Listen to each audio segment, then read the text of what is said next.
తెలంగాణ ఉద్యమం సీమాంధ్రలోని real వ్యాపారులను కుబేరులుగా మారుస్తోందా? అవునంటోంది stamp and registration శాఖ.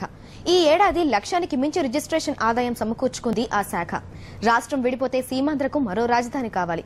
ఆ రాజధాని ఏదన్నది $1 బిలియన్ ప్రశ్న. దీన్ని ఆసరాగా చేసుకుని రియల్ ఎస్టేట్ జోరుగానే కొనసాగుతోంది.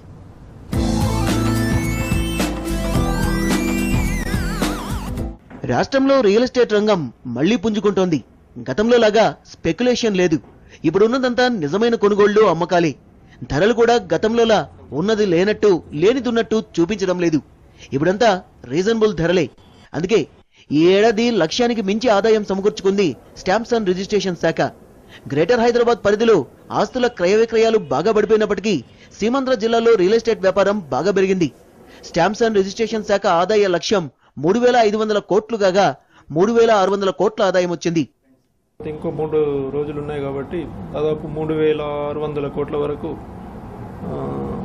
రీచ్ అవుతామని అనుకుంటున్నాం. ఇంటి స్థలం ఇప్పుడే కొనుక్కోండి, ఇంకా ఆలస్యం చేస్తే మీరెప్పటికీ స్థలం కొనలేరు.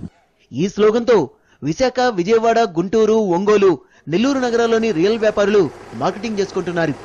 నెల్లూరు, గూడూరుల్లో లక్ష్యానికి మించి 159.88% ఆదాయం వచ్చింది. ఒంగోలు, మార్కాపురంలో 150.62% ఆదాయం రాగా రంగారెడ్డి ఈస్ట్ లో 62%, హైదరాబాద్ లో 82% ఆదాయం పడిపోయింది. అయితే హైదరాబాద్ చుట్టుపక్కల ప్రాంతాల్లో కొన్నాళ్లుగా స్తబ్దుగా ఉన్న లావాదేవీలు ఇప్పుడిప్పుడే ఊపందుకుంటున్నాయి.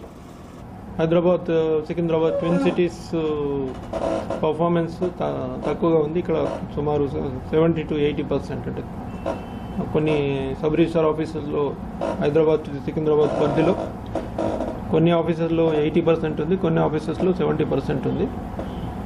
మిగతా జిల్లాల్లో మాత్రం 100% వాళ్ళకు నిర్ణయించిన లక్ష్యం కంటే ఎక్కువ అధిగమించి 120%, 130% వరకు చేరినారు. జిల్లాల వారీగా చూస్తే స్టాంప్స్ అండ్ రిజిస్ట్రేషన్ శాఖకు వచ్చిన ఆదాయం ఇలా ఉంది. శ్రీకాకుళం 101%, విజయనగరం 99%, విశాఖపట్నం 101%, కాకినాడ 103%, ఏలూరు 136%, విజయవాడ 110%, గుంటూరు 118%, ఒంగోలు 150%, నెల్లూరు 159%, కడప 130%, చిత్తూరు 127%, కర్నూలు 145%, వరంగల్ 91%, కరీంనగర్ 110%, రంగారెడ్డి ఈస్ట్ 62%, నిజామాబాద్ 85%, హైదరాబాద్ లో 82% ఆదాయం రిజిస్ట్రేషన్ ఛార్జీల రూపంలో ఇబ్బడి ముబ్బడిగా వచ్చింది. హైదరాబాద్ లో ఆదాయం తగ్గినా ఇతర ప్రాంతాల్లో పెరిగిన లావాదేవీల వల్ల ప్రభుత్వం ఊపిరి పీల్చుకుంది. రాష్ట్రంలో రియల్ ఎస్టేట్ బిజినెస్ జోరుగా కొనసాగుతుంది అనడానికి రిజిస్ట్రేషన్ శాఖకు వచ్చిన ఆదాయం అద్దం పడుతుంది. అయితే ఇక్కడ ట్విస్ట్ ఏంటంటే రంగారెడ్డి, హైదరాబాద్ జిల్లాలో బిజినెస్ 60% పడిపోతే ప్రకాశం, ఒంగోలు జిల్లాలో 160% బిజినెస్ పెరిగింది. కెమెరా పర్సన్ సన్నీతో ఫజల్, TV9 హైదరాబాద్.